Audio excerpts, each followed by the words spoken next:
Welcome to Boysdale TV. I'm delighted that today my special guest is rock and roll royalty. Delighted to welcome Linda Gail Lewis. Welcome. Thank you, Andrew. It's great to be in this beautiful club. And it's your first time here at Boysdale Canary Wharf? It is my first time. I hope it won't be my last. Absolutely. What do you think of it as a music venue? I really like it a lot because the first thing that happens when you walk in here, it's just decorated so beautifully. And when you come up here and start playing, then the sound is so good in this place. And on stage, it's very good. It has all the right acoustics. It's fantastic. Excellent, excellent. And you're over in the UK for a little while. Why have you come over? Well, I came over to celebrate my brother's 80th birthday. It was his birthday party at the Palladium. And we had a wonderful time, and he's so happy. He's really enjoying this a lot. And we're carrying this on, on up to Scotland. We'll be at the Clyde on Thursday night. And you're off to Glasgow on Thursday night? We're off to Glasgow on Thursday night, and then I am off to Oslo, Norway for my gig on Friday. Oh, wonderful. And tonight at Boysdale's, you've got a number of, rock and roll royalty yourself in amongst your band. Who have you got with you? Well, I have my new son-in-law, Danny B. Harvey. He's played with so many people, we don't have enough time to name all of them. Right. And he also has his own career. He's a very popular musician all over the world. And I have my daughter, Miss Annie Marie Lewis. And I have Jerry's bass player and drummer, Robert Hall and Ray Gann. I'm happy to have them. They're slumming and playing with me today. And it's always very interesting because obviously it's a big family affair, as it has been for many years. Well, that's true.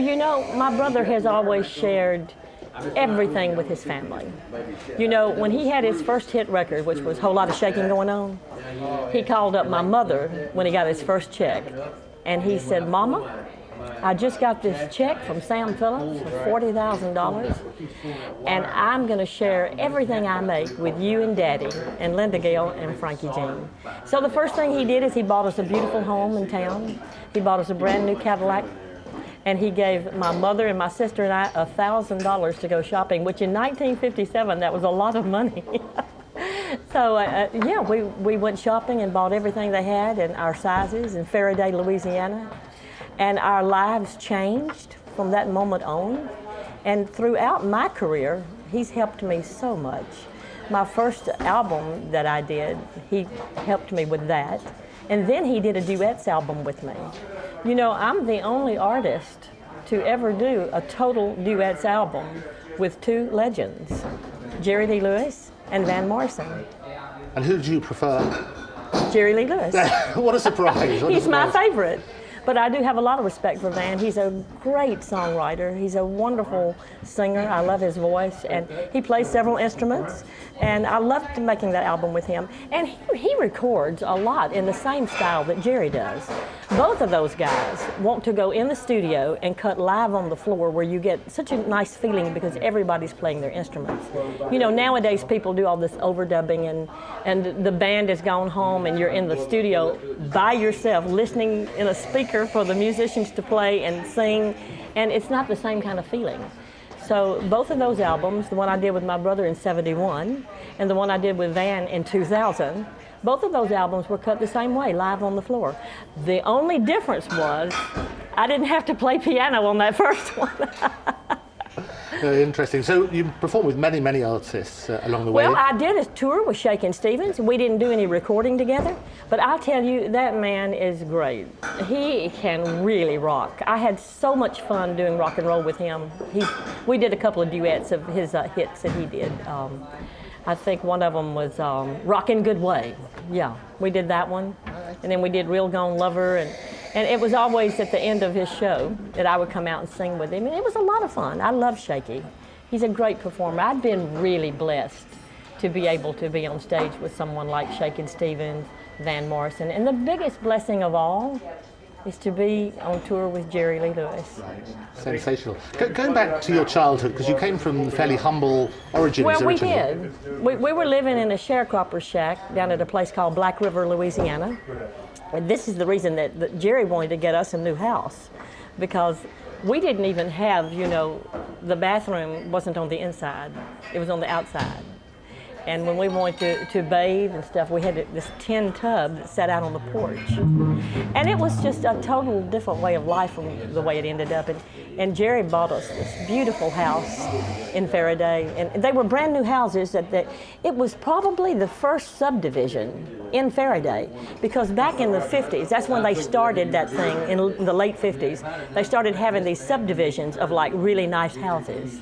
And it was so thrilling to move out of that sharecropper's shack into this beautiful brick home with a bathroom and everything.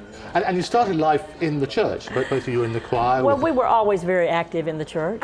We were, and you know, I've always thought it was interesting, the way that Jerry's music turned out and the way Elvis's music turned out, because both of those young men were greatly influenced by the music in the church.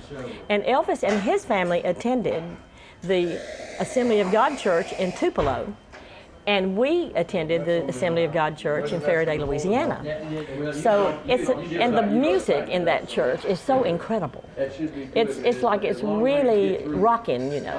And the other churches where the Caucasian people would attend, not the African Americans, it was very formal and stiff and boring. But that's why they called us holy rollers at our church. But I thought, and I've wondered, would Elvis and Jerry, would they have had the same kind of music in their lives if they hadn't gone to that church? Because it's like most wonderful music, and that's where people wanted to go to church. It was fun, and we stayed for hours when we went there. You mentioned Elvis, of course, and there's lots of stories banding around. We were talking about the press. What was the real relationship between Jerry and Elvis? They loved each other.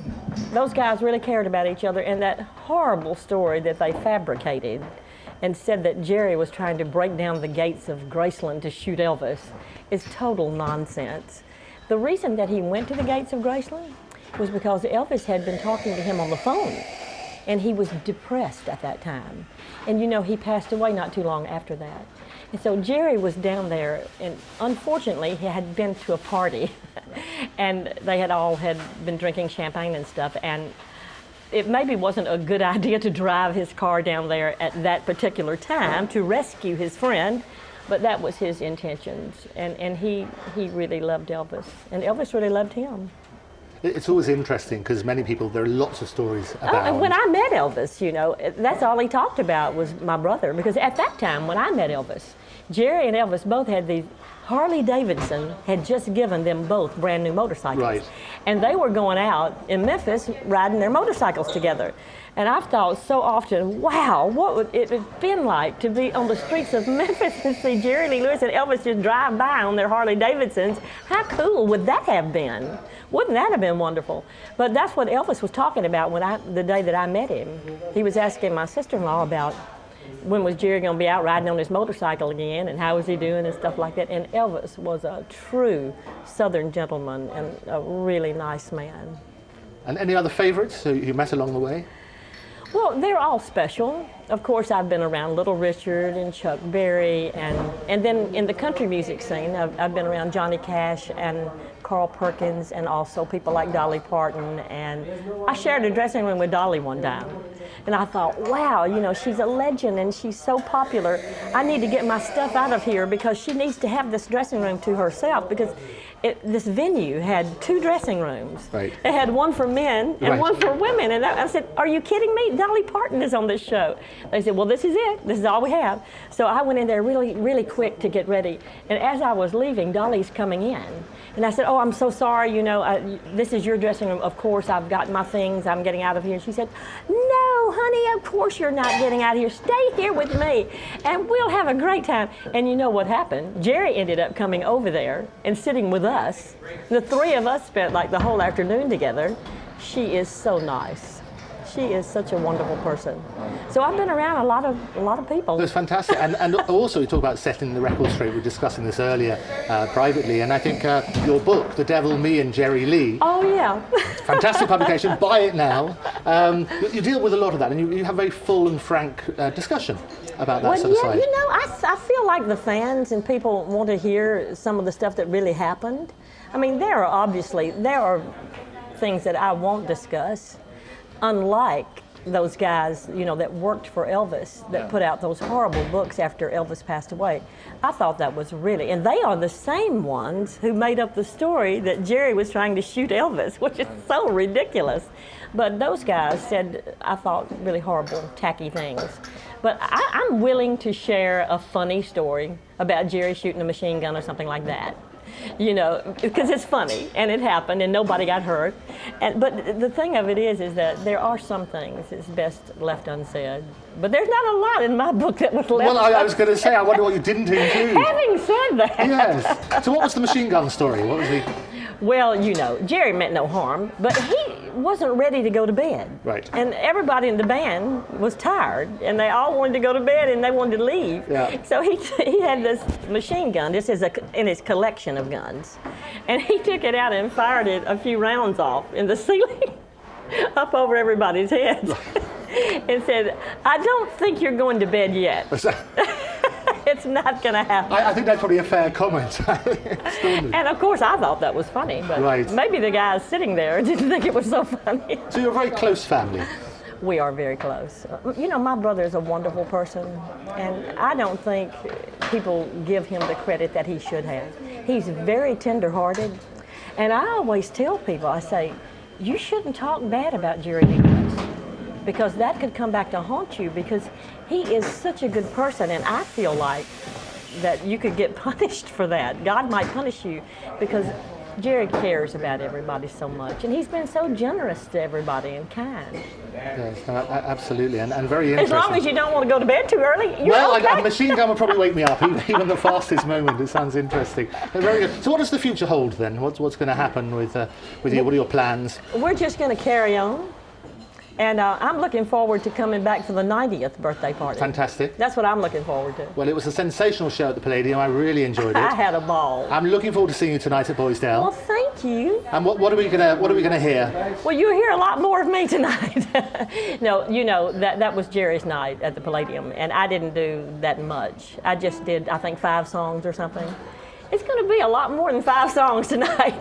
Brilliant. Well, I'm going to do some from classics from all the artists, well, not all the artists, but from the main artists that I really admire. I'll do some Chuck Berry, Little Richard, and of course, Jerry Lee Lewis, Elvis. I'll be doing songs from those artists, and also Wanda Jackson.